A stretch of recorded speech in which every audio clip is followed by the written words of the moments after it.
Yesterday's terror attack on the Jewish community and on all Australians is a day burned in the nation's soul. It was the darkest day since the Port Arthur massacre in April 1996. And Australians will remember where they were on the day of the Bondi massacre. And they will remember the feelings of overwhelming disbelief and shock that they felt. Those who saw the murderous massacre firsthand and lost loved ones will be changed forever. Children who were there to celebrate their faith and their community have learnt too young what it means to feel unsafe. Bondi Beach is a symbol of Australia. Its beautiful waters, its golden sands, its birthright for so many Australians for generations. This is a desecration against us all. These events will profoundly test and change our nation. I spoke to the Prime Minister last night and I offered the Coalition's assurance of support for state and federal agencies in the immediate aftermath of the massacre. And in that conversation, I sought an assurance from the Prime Minister that I would receive the necessary security briefings from our agencies and police, and I was told that would happen today.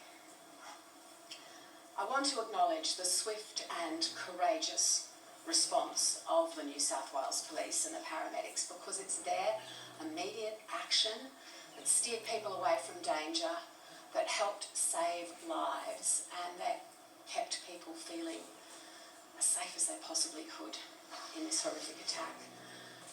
I want to recognise those who stepped into danger to save lives, the everyday heroes. We don't yet know who they all are, but we have heard the stories, who did extraordinary things on the most extraordinary of days. Brave civilians, they are indeed heroes. Because it's those acts of mateship and love that will always define us as Australians. I share the nation's revulsion and horror as we continue to hear testimonials from last night. But many Australians this morning are feeling a growing sense of bewilderment. And yes, there is anger. There is palpable anger. Because anti-Semitism in Australia has been left to fester. Many of us who've been close to the Jewish Australians, as I have been for the last 2 years, have heard story after story of hideous anti-Semitism. We've seen a clear failure to keep Jewish Australians safe. We've seen a clear lack of leadership in keeping Jewish Australians safe. We have a government that sees anti-Semitism as a problem to be managed, not evil that needs to be eradicated. Everything must change from today in how governments respond. Criminal acts have been perpetrated and repeated publicly over the last 2 years. We've seen public landmarks turned into symbols of anti-Semitic hate. We've seen campuses occupied and Jewish students made to feel afraid. We've seen the homes of Jewish Australians vandalised, and we've seen Jewish childcare centres targeted.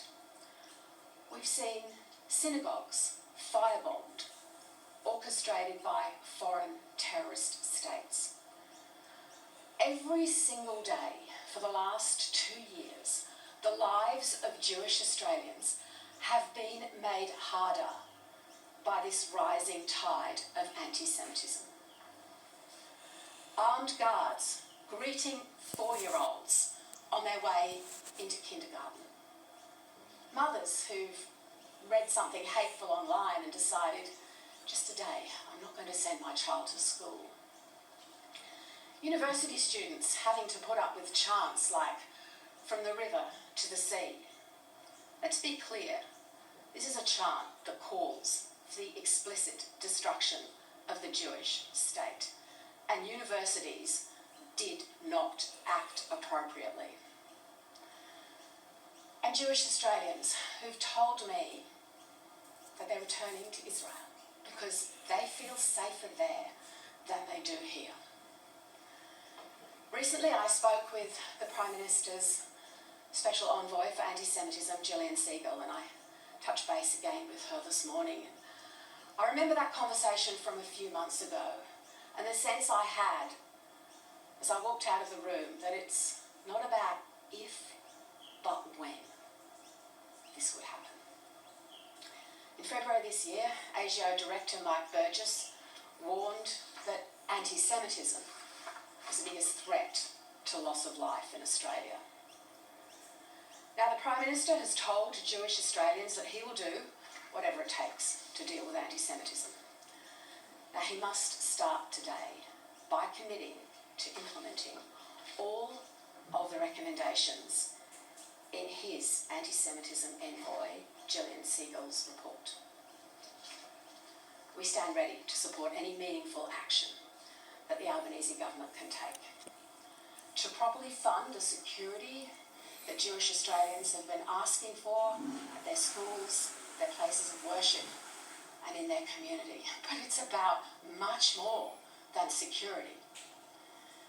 If laws need to be passed, we should recall the Parliament.